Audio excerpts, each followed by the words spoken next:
धर्म उसको कहते हैं जिसको धारण करके हम मनुष्य के लिए कल्याण का काम करें, मनुष्य को जीवन प्रदान कर सके, उसको धर्म कहते हैं। तेरे लिए परिभाषा होगा, किसी को मारना ये धर्म है, किसी को गाली देना ये धर्म है, किसी को सताना ये धर्म है, किसी को क्रिसमस न मनाने देना ये धर्म है, किसी को चर्च न चलाने देना धर्म है। लेकिन मेरा धर्म भाईचारा स्थापित करना है, मेरा धर्म लोगों को बचाना है, मेरा धर्म लोगों को दुआएं मांगना है। मेरा धर्म ये बताता है, मजहब नहीं सिखाता आपस में बैर रखना। हिंदी है हम वतन है, हिंदुस्तान हमारा। तुम बात करते हो बदलने की, हम जिस दिन बदलने पर आ जाएंगे, हम जिस दिन बदलने पर आ जाएंगे तो तेरी तस्वीर ही नहीं, तेरी तकदीर को भी बदल देंगे। याद रखना, हम अभी बदलने पर आए कहाँ हैं, हम बदलने पर आए कहाँ हैं। अगर हमको धर्म ही बदलना होगा तो तेरे बाप की औकात नहीं। हमारे बाप ने संविधान में लिख दिया है कि हम धर्म बदल सकते हैं।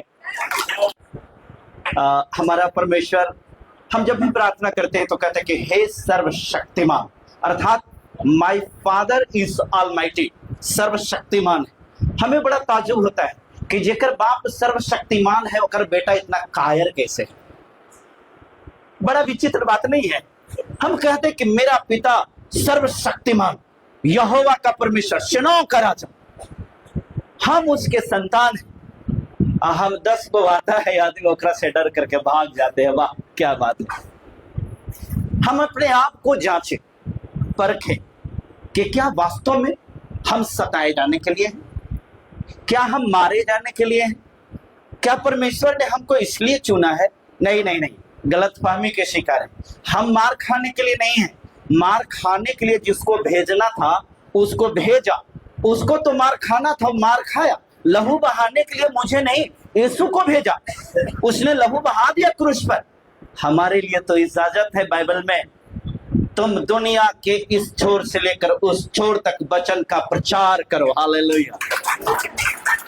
हम वचन के प्रचार करने के लिए चुने गए हैं और हम वचन के प्रचार को करेंगे के मतलब करेंगे। दुनिया की कोई ताकत नहीं, दुनिया की कोई शक्ति नहीं जो परमेश्वर के वचन को प्रचार करने से हमें रोक दे। अगर यह शक्ति है तो मैं स्पष्ट बता देता हूं, हमारे साथ वो शक्ति है जिस शक्ति ने पूरी कायनात को निर्माण किया है, जिस शक्ति ने पूरी सृष्टि को रचा है। हमारे साथ वो शक्ति है, हमारे साथ वो परमेश्वर की ताकत है। इसलिए हमको डरने की जरूरत। हमसे बहुत सारे पास्टर भी फोन करके पूछते हैं आपको डर नहीं लगता है। हमने पूछा आप हमको बताओ हमको किससे डरना चाहिए। तक नहीं, कानून वगैरह से नहीं डर लगता है। बल्कि कानून से क्यों डरना है? क्या हम पाप कर रहे हैं? क्या हम चोरी कर रहे हैं? क्या हम अपराध कर रहे हैं? अगर मैं अपराधी हूं तो मुझे डरना चाहिए। हम संविधान को पढ़े हैं, हम संविधान को जानते हैं। Article 25 to 28 it gives authority to accept any types of the religion and for the advertisement of my religion। हम कोई भी धर्म को मानेंगे, हम किसी भी धर्म का प्रचार करेंगे, ये संविधान हमें अधिकार देता है। और संविधान कोई दूसरा बाप नहीं, संविधान ने मेरे पूर्वजों ने लिखा है। अरे ऊपर वाला बाप तो मेरा है ही है, नीचे वाला भी मेरा ही बाप है। तुम जाओगे कहाँ? अरे तुम कहाँ जाओगे? या तो ऊपर वाला बाप के पास और नहीं तो नीचे वाला बाप के पास। ऊपर वाला भी मेरा बाप, नीचे वाला भी मेरा बाप। और याद रखना, अगर बाप मेरा तो फैसला मेरे पक्ष में ही आएगा। इसलिए डर की बात करते हो, मैं डरता हूं सिर्फ दो से, एक वो जिसने मुझे बनाया और एक वो जो हमारे आत्मिक पिता है। हम अपने आत्मिक पिता से डरते हैं, आदेश का पालन करते हैं, इसलिए कि हम उसके मार्ग से अगर भटक जाएंगे, अगर उनकी आज्ञाकारिता में नहीं रहेंगे तो फिर निश्चय ही हमारा विनाश है। इसलिए डरना ये बड़े मुश्किल है। सतैया ना हम के ना डराओ रे, हम तो लेवन नहीं यीशु के नाव रे। सताओ के नाम पर हमको डरा देगा, सताओ के नाम पर हमको डरा देगा, ये इस जन्म में तो संभव नहीं है। और याद रखना, अगला जन्म में तो हम परमेश्वर के साथ रहेंगे, फिर तेरे बस की चीज कैसे। इसलिए आप सभी से मिलना मेरे जीवन के लिए आज का दिन बड़ा ही सौभाग्य की बात है।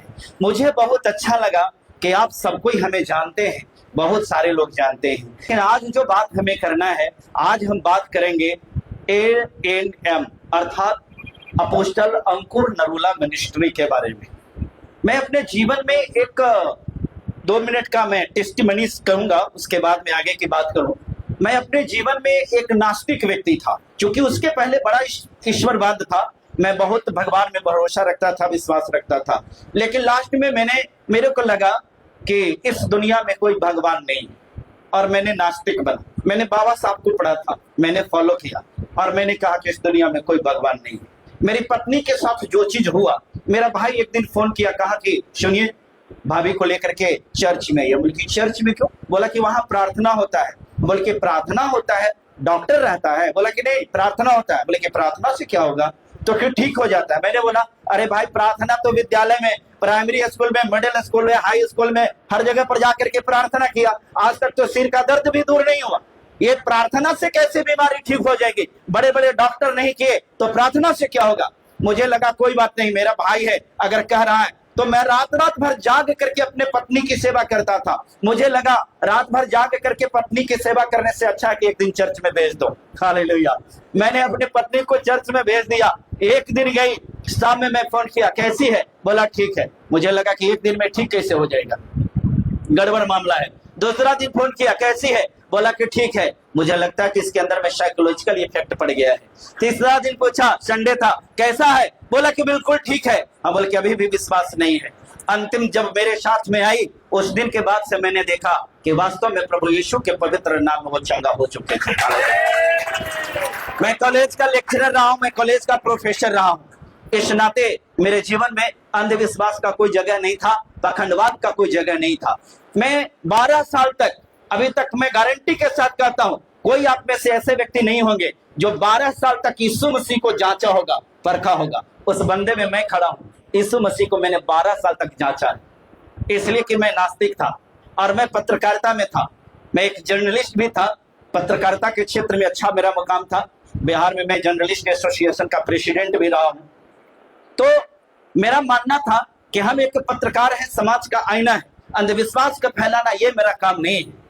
मैं उस मिनिस्ट्री का नाम यहाँ लूं या ना लूं, ये मुझे समझ में नहीं आ रहा है, लेकिन मैं इतना जान रहा हूं कि मैं एक मिनिस्ट्री जो जलंधर में ही था, मैं वहां गया था ये सोच करके कि अच्छा देखते कि वाकई में ये सब जो होता है सही होता है कि ढोंग ढकोसला होता है।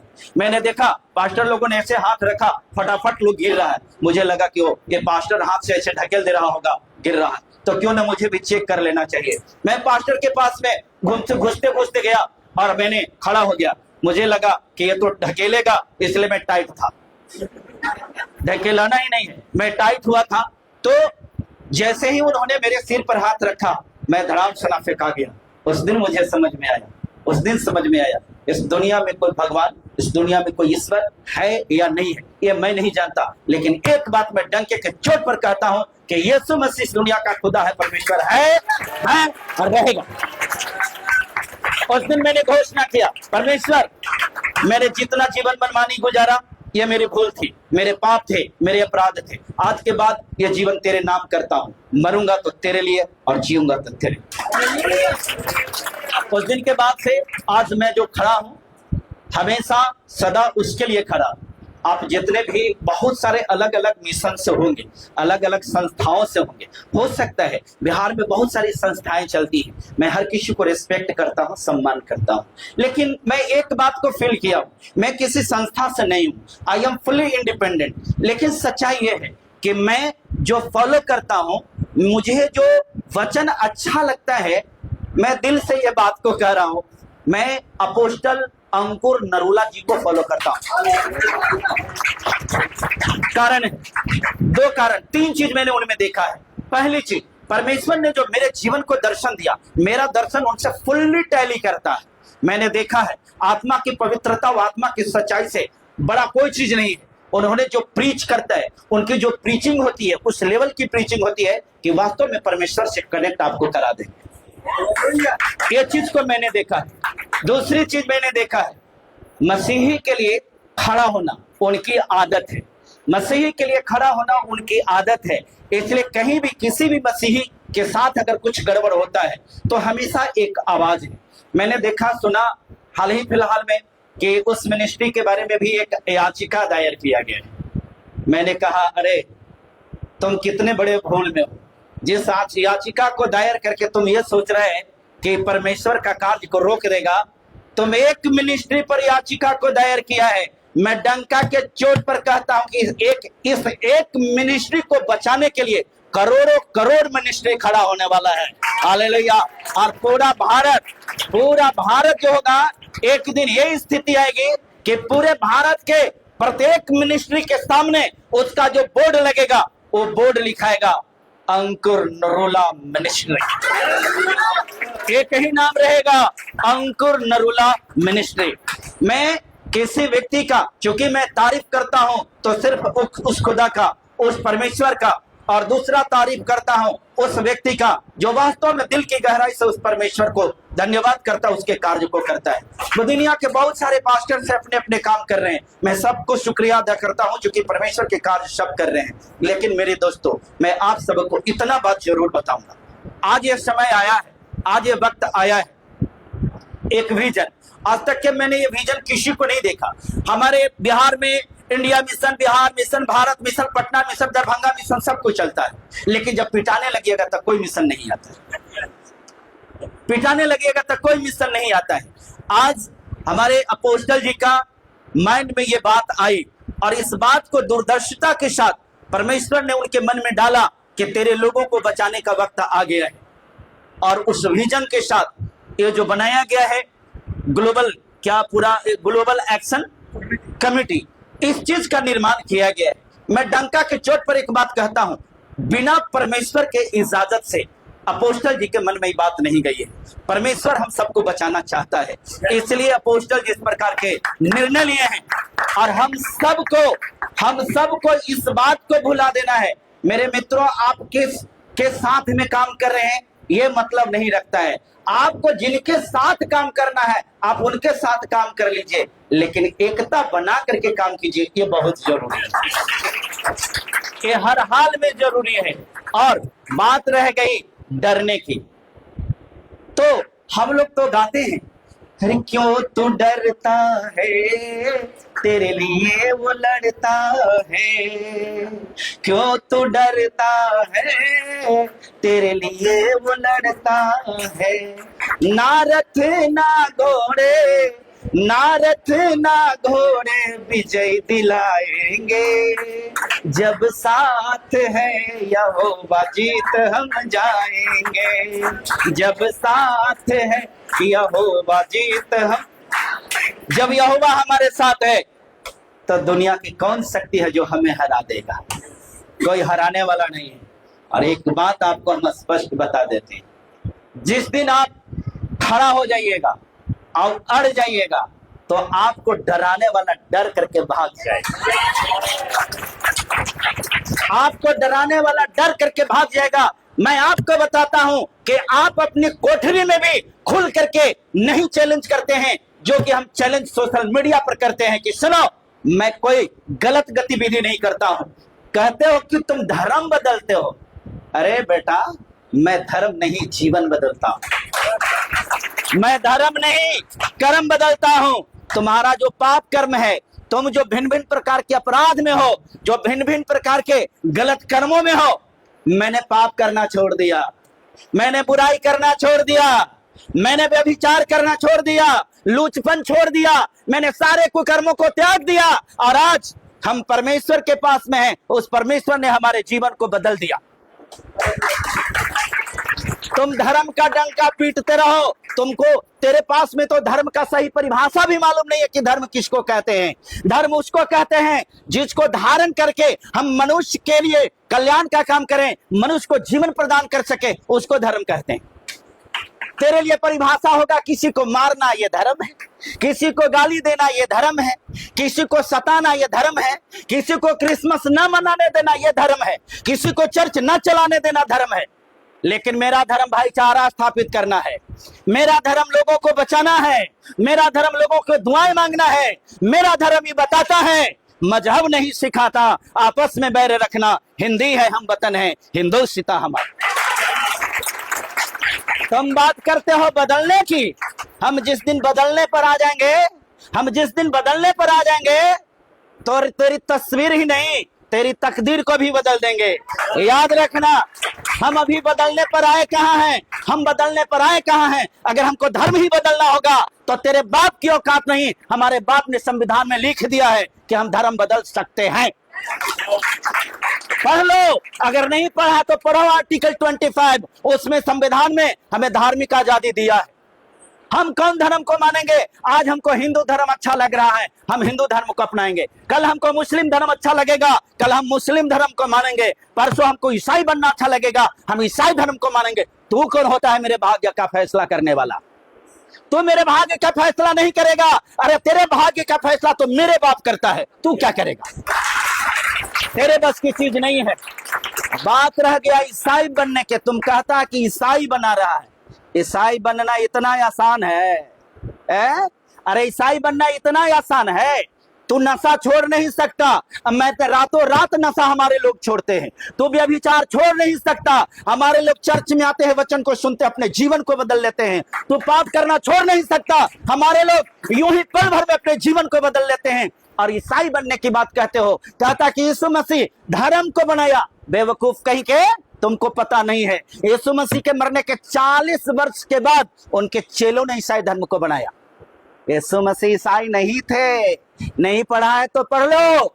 मैं उन लोगों को कह रहा हूं जो लोग कहता है अज्ञानता में कि ये धर्म बदलने वाले हैं। यीशु मसीह ने धर्म बनाया। अरे यीशु मसीह ने ईसाई धर्म नहीं बनाया, यीशु मसीह ने ईसाई धर्म नहीं बनाया। उनका तो जन्म ही यहूदी कुल में हुआ था, उनका तो परिवार ही था, यहूदी परिवार था, उस परिवार में जन्म हुआ था। उनके मरने के बाद उनके जो सिद्धांत थे, उनके जो प्रिंसिपल थे, उनकी जो शिक्षाएं थी, उस पर उन्होंने, उनके चेलों ने धर्म को बनाया, ईसाई धर्म की स्थापना किया, जिसमें यह तमाम बातें आई। इसलिए मैं आप लोगों को यह संदेश देना चाहता हूं। आज हमारे लिए बहुत ही गौरव की बात है कि इस उपलक्ष्य में आपसे बात करने का मौका मिला है। तो हम आपसे सिर्फ इतना बात बताना चाहेंगे। परमेश्वर की यहोशू की किताब 4 के 7वां वचन में यह बात लिखा है, व्यवस्था की यह पुस्तक तेरे चित्त से उतरने ना पाए, इसी में दिन रात ध्यान दिए रहना, क्योंकि ऐसा ही करने से तेरे सारे काम सफल होंगे और तू प्रभावशाली बना रहेगा। हालेलुया। ये हमारी व्यवस्था का किताब है। इस व्यवस्था के किताब को हमेशा हम अपने पास में रखते हैं, लेकिन याद रखिएगा यह व्यवस्था का किताब स्वर्गीय राज का है, यह स्वर्ग राज की व्यवस्था का किताब है। लेकिन हम इस राज में भी रहते हैं, ये दुनिया में भी रहते हैं। इस राज की भी एक किताब है जिसका नाम संविधान है, जिसका नाम संविधान है। हम व्यवस्था की इस किताब को साथ में तो रखते ही हैं, लेकिन उस संविधान में दिए गए अधिकारों को भी हमको पालन करना होगा और उसके अनुसार हमको चलना होगा, क्योंकि हम परमेश्वर को मानने वाले लोग हैं। परमेश्वर कहता है, बताता है कि तू व्यवस्था के अधीन रहो, जिस राज्य में रहता हो उस राजा के अधीन रहो, जिस चर्च में जाता हो अगुआ के अधीन रहो। पहला पत्रस 3 अध्याय में पत्नियों के लिए, स्त्रियों के लिए भी कहता है, हे पत्नियों तुम अपने पति के अधीन रहो। अधीनता की बात कहती है, तो हम भी अधीन में रहेंगे। आज आप बताइए, आप किन के अधीन में हैं? क्या आपको कोई लीड करने वाले हैं? जब आपके साथ में कोई प्रोसिक्यूशन का मामला बनता है, कोई आपके साथ खड़ा होने वाला होता है? नहीं होता है। आज धन्यवाद कीजिए उस महान परमेश्वर के दास अंकुर नरूला जी को, धन्यवाद कीजिए हमारे बीच में गौतम प्रधान जी आए हुए हैं, इनको धन्यवाद कीजिए, हमारे बीच में भाई पीटर जी हैं, इनको धन्यवाद कीजिए, धर्मेंद्र जी को धन्यवाद कीजिए, पूरे टीम को जो इस प्रकार के कार्यक्रम का आयोजन किए। और एक चीज और, सौभाग्य हमेशा नहीं आता है, याद रखिएगा, सौभाग्य हमेशा नहीं आता है। आज मैं इस बात को पूरे हियाव के साथ कह रहा हूं, आप पूरे विश्वास के साथ कह रहा हूं कि आज जिन लोगों ने इस सभा में जिनकी उपस्थिति नहीं हुई है, जो नहीं आ पाए हैं, जब आप जाकर के उनको बताएंगे तो उनको अफसोस जरूर होगा, पक्का उनको अफसोस होगा और उनको लगेगा कि काश मैं भी वहां पहुंच गया होता। लेकिन चिंता करने की बात नहीं। हमारे बहुत सारे लोगों ने मांग किया कि इस प्रकार की सभा, इस प्रकार की मीटिंग साल भर में 2 बार, एक भाई ने कहा कि नहीं साल भर में 2 बार नहीं, कम से कम 3 महीने में 1 बार होनी चाहिए।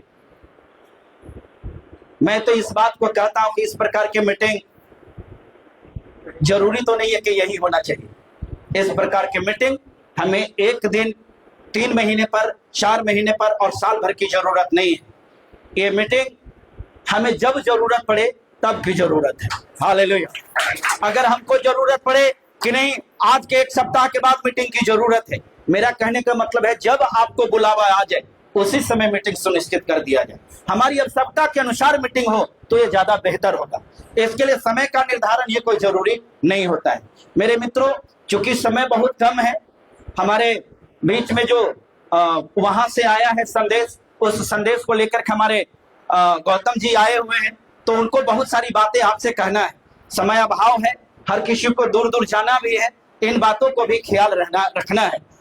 एक वक्ता वो नहीं होता है जो 3 घंटा तक बात करे। एक वक्ता वही होता है सही जो कम समय लेते हुए सारी बातों को बता दे। तो मैं चूंकि हर किसी को इच्छा थी, जो हमने भी बताया, आज आप हमको जानते हैं, इसलिए जानते हैं। आप लोगों को अगर लगता है कि हम धर्म परिवर्तन कराते हैं तो आप आइए मेरे चर्च में और दिखाते हैं उस महान परमेश्वर की शक्ति देखना चाहते हैं, आइए हम आपको दिखाते हैं। हम डंका के चोट पर बताते हैं 10 को ऐसा रोगी को लेकर के आओ जिसको डॉक्टर ने कह दिया है, बड़ा डॉक्टर जिसको कह दिया कि अभी नहीं बचेगा, उस व्यक्ति को लेकर के आओ 10 को मैं लिख करके एग्रीमेंट के साथ दूंगा कि 8 को परमेश्वर बचा लेगा। हालेलुया। 8 को परमेश्वर बचा लेगा। अरे हम उस परमेश्वर को मानने वाले हैं, हम वो वाला टीका फंदा वाला में नहीं विश्वास करते। हम उनमें विश्वास नहीं करते हैं जिनमें तुम विश्वास करते हो। मैंने इन लोगों को बताया, आइए सच्चाई को देखिए, मैं कुछ नहीं करूंगा, कुछ नहीं बोलूंगा, सिर्फ एक गिनती गिनूंगा और परमेश्वर उसे छुएगा और तुरंत वो चंगा होगा, इसलिए कि शक्ति महान परमेश्वर का है। इन लोग आए, आने के बाद देखे, देखने के बाद सच क्या है, तब इन लोगों को मैंने बताया कि अब आप बताइए क्या वास्तव में हम धर्म बदलते हैं। लोग कहता कि रुपया लेकर के धर्म बदलते हैं, बल्कि रुपया लेकर के धर्म अगर बदला गया होता तो सबसे पहले जितने भी पास्टर हैं हम लोगों को तो करोड़पति होना चाहिए था। साइकिल मोटरसाइकिल से चलने की बात नहीं, हमको तो धर्म बदलवाने के लिए ज्यादा नहीं, कोई 1 लाख रुपया देता तो हमको लगता है कि हम हवाई जहाज खरीद लेते। अरे बेवकूफ, इस प्रकार की बात कर करके अलूल जलूल की बात क्यों करते हैं? ये बिल्कुल गलत बात है। तो मेरे मित्रों, आप सभी से मैं जाते जाते यह आग्रह करना चाहता हूं, ये कारवां मसीह को बचाने का, ये मौका बार बार नहीं आएगा। आप जितने भी लोग हैं, मैं अपने दिल की गहराई से आप सबों से यही गुजारिश करूंगा, एक मंच पर आइए, एक प्लेटफॉर्म पर आइए और हम आपको वादा करते हैं, डंके के चोट पर इस बात को वादा करते हैं, इस भारत में कोई इतना दूध नहीं पिया होगा, उसके शरीर में इतना खून नहीं होगा कि आपके ऊपर हाथ उठा दे, ये किसी की औकात नहीं। इसलिए मैं ये बात को कहता हूं कि मेरे साथ परमेश्वर खड़ा है और वो परमेश्वर जिसके अधीन में पूरी दुनिया है। तुम हमको डिगा दोगे और मुझको हिला दोगे, ये तेरे बस की बात नहीं है। इसलिए मेरे भाइयों, मेरे बहनों, आप तमाम लोगों से बस यही गुजारिश है कि हमारे अपोस्टल अंकुर नरुला जी का ये ड्रीम है, सबको बचाना है। आप लोग सबको बचाना चाहते हैं कि नहीं बचाना चाहते हैं? बचाना चाहते हैं, दिल से बोलिए बचाना चाहते हैं। बहुत सारे भाई लोग हाथ नहीं उठाए हैं, बड़ा दुख हो रहा है। पता नहीं आप बचाना चाहते, सब बचाना चाहते हैं ना? तो एक स्वर में बोलिए, हम सब एक साथ हैं, हम सब एक साथ हैं। हम ना डरेंगे ना झुकेंगे। परमेश्वर का वचन हमें बताता है, तुम उस मनुष्य से क्यों डरते हो? मैं बाइबल की बात करता हूँ, बाइबल पवित्र शास्त्र में इस बात को बताता है, तुम उस मनुष्य से क्यों डरते हो जो खुद मर जाने वाला है और घास के नहीं मुरझा जाने वाला है। डरना है तो उससे डरो जो तेरे प्राण को और तेरी आत्मा को दोनों में नरक में डाल करके नष्ट कर सकता है। हालेलुया। तो आदमी हमको डरा देगा, आदमी डरा देगा। अरे तुम हमको जेल में डालोगे, जेल में पौलुस और सिलास नहीं गए थे का? कितना देरी रखा मालूम है? थानेदार जो जेलर था वही पैर पर आकर के गिरा था, माफ कर दो। कहा कि रे तुम काहे को आत्महत्या कर रहा है? तो गलती नहीं है भाई। दुनिया की कोई ऐसे जेल नहीं बना है कि परमेश्वर के लोगों को कैद करे। अब कोई बात नहीं, तू जेल में रखेगा, रखो ना, हम जेलों में सुसमाचार सुनाएंगे। रखो ना जेल में भी हम सुसमाचार सुनाएंगे, इसलिए कि जेल में भी बहुत सारे लोगों को जीवन को बदलना है। इसलिए परमेश्वर की योजना है कि हमें जेल भेजना। हम तो चाहते हैं कि कोई हमारा जेल भेज दे। हालेलुया। हम तो चाहते हैं कि कोई हमको जेल भेज दे, तो जेल के नाम पर हमको डरा देगा, ये होने वाला। और बात रह गई मारोगे हमको आकर के, ई भैया हमरा से नहीं होगा। पता नहीं आप लोग से हो सकता है, हमको नहीं पता, लेकिन हमरा से नहीं होगा। इसलिए कि हम जानते हैं परमेश्वर ने मुझे मार खाने के लिए नहीं बनाया, हमको मार खाने के लिए नहीं भेजा है। हाँ, अगर कोई आकर के कहता कि मारेंगे, हम बोले कि भैया तोरा मारे के मन है तो मार लो, कोई बात नहीं। गाली देंगे, कोई बात नहीं, गाली दे लो, सब कुछ कर लो, लेकिन अगर तू कहेगा कि मिनिस्ट्री ना चलाओ, तो कहेगा कि चर्च ना चलाओ, तो कहेगा कि सुसमाचार ना चलाओ, तो ये तो नहीं चलेगा, ये नहीं चलेगा। तुमको मारना है तो मार लो, लेकिन सुसमाचार चलेगा। तुमको गाली देना है तो गाली दे लो, क्योंकि वचन हमारा बताता है, धन्य है वे लोग जो मेरे वजह से सताए जाते हैं, धन्य है वे लोग जो मेरे वजह से गाली सुनते हैं। तो कोई बात नहीं, तू गाली देगा, परमेश्वर हमको ऊंचा करेगा, कोई दिक्कत यहाँ तक चलेगा। लेकिन एक बात नहीं चलेगा, तो ये कह देगा कि यहाँ चर्च नहीं चलेगा, तो तोर बाप के बपौती नहीं, कि तेरे बाप की बपौती नहीं। ये देश हमारा है, ये देश हमारा है। हमारा के मतलब सबका। ये देश लोकतंत्र से चलेगा, ये देश संविधान से चलेगा, ये देश धर्मनिरपेक्ष है। ये धर्म निरपेक्ष अगर देश है, तो इसमें प्रत्येक धर्म के लोगों का समान अधिकार है। तो फिर हम अलग कैसे हो जाएंगे? कहता कि विदेशी धर्म है, तो तू कौन मारे यहाँ देश के है? तू भी विदेश से आया है, यहाँ तू भी ये देश का नहीं है। हम पढ़ चुके हैं इतिहास, हमको मालूम है कि तू इतिहास में घपला किया है। अब ये चले वाला नहीं है, अब ये नहीं चलने देंगे।